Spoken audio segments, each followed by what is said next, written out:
الوحدة بتيجي مش لأنك مش محبوب، بس لأنك مش مفهوم. الفرق كبير جدا.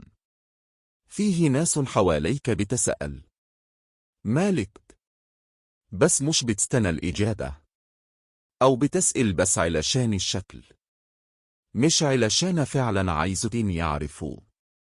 فيه ناس وجودهم بيزود الوحدة وبيخليها أهد وأقسى.